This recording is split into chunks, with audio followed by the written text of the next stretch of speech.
First, I've got a message to read out from Baz and Bex. Yay! It says, "Dear Andy and Kerry, we truly wish we'd be with you on your wedding day. We know you will have the most wonderful adventure in marriage and life together. Andy, you are marrying a strong, beautiful lady. She has knocked us all out with those eyes on occasion. Kez, you have a man with the heart of a poet and enough rock and roll to last you a lifetime. We miss you both and cannot wait to meet Sam. Have each other's backs forever. Love, Becky and Barry." Yay!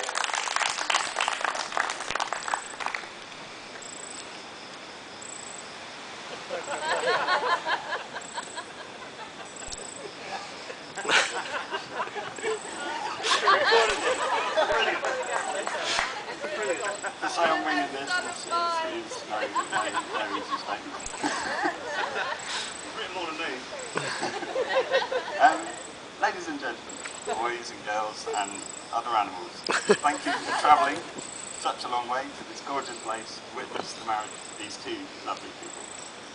I would like to extend a special thank you to the bridesmaid Kate and matron of honour Emma and my fellow groomsmen Brad.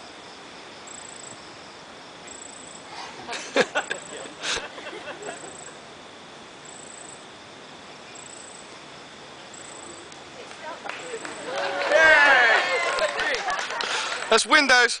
There's probably more. Andy is a beautiful soul. He's a thinker and a talker and has a philosophical streak about a mile wide. We've chatted into the wee small hours discussing life, the universe and everything. And we've put the world to rights several times over a few jars. We met on the way to God's Kitchen, which mostly sets the tone for our friendship. There was always been loud music, fun, dancing, and a certain amount of mayhem. All of those things combined when Andy used to put on club nights with his mate Cobby, spinning odd house tunes to an audience of furry boots and Muppet backpacks. The Halloween party was particularly notable with Andy bashing out tunes looking like a scary goblin. To this day I have no idea whether that was a mask.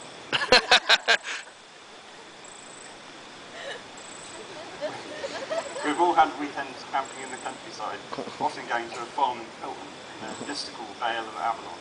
It may sound like a peaceful rural idyll, but knowing us and with 120,000 other people to back us up, it's anything but. Glastonbury, for those who don't know. We'd spend our days and most of the nights wandering around, watching bands and satisfying Andy's inquisitive nature and buying silly hats. When not causing mayhem, Andy is a very spiritual person, almost religious. After all, he regularly attended the church on Sunday.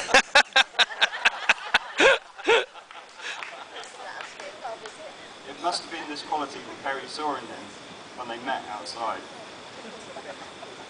After this happy meeting, we all used to hang out together and quickly grew to love her as much as we loved him.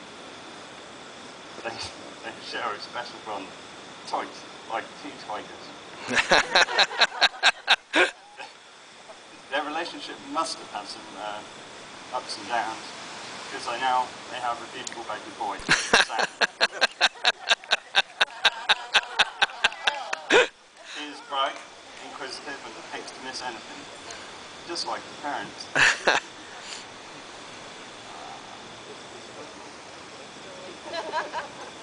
We have also spent many healthy weekends in Bath filled with dancing, early morning walks. One particular weekend, we decided to take out the tandem for a refreshing ride in the countryside. And you didn't clean it afterwards? After negotiating several miles of the canal path on a bike that handles not unlike a cow, we decided to swap places and let him drive. Well, after 100 yards of screaming terror, we swapped back. It was at this point that I figured that no one should ever let Andy have the controls. Whenever you do, you see, the wheels soon come off. In fact, I think that it may have come to that part of the evening. So please raise your glasses to the bride and groom. Bride and groom. Yay!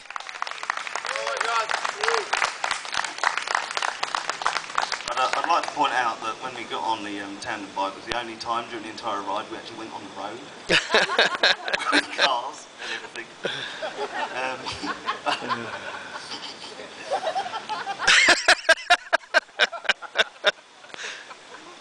I was scared. Hello everyone. Thank you for coming. I've got notes. Kez and I are extremely grateful to our friends and family for coming all this way to see us wed.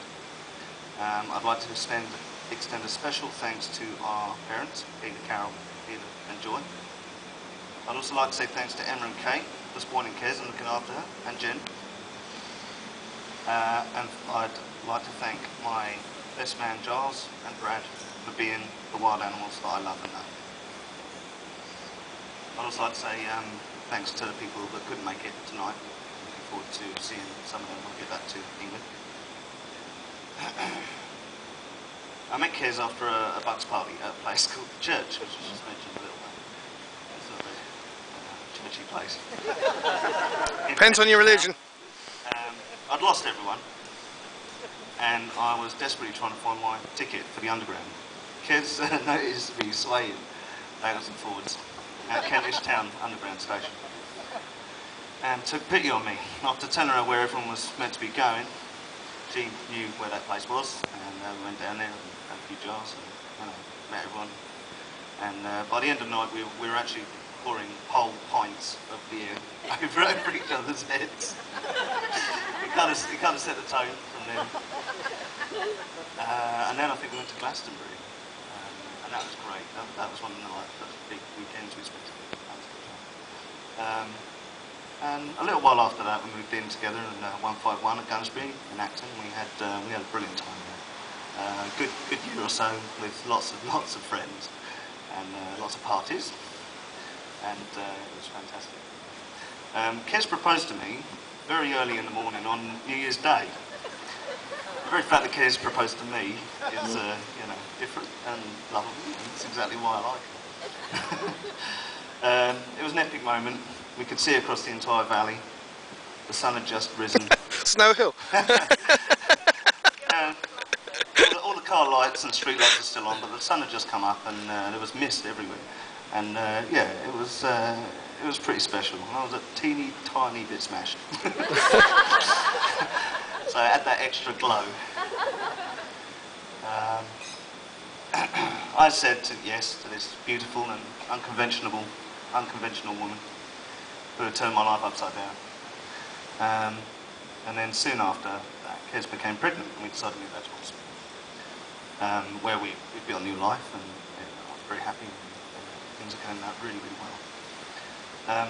The thing that consistently impressed me about Kerry is her strength and character. It's a quality that seems to run in the family as well. I'm very happy now to be part of that family, and very pleased to bring Kez into my own extended family. So I'd like to raise a glass now and toast the two most important people in my life, Kerry and Sam. Kerry and Sam. Thank you. Hey!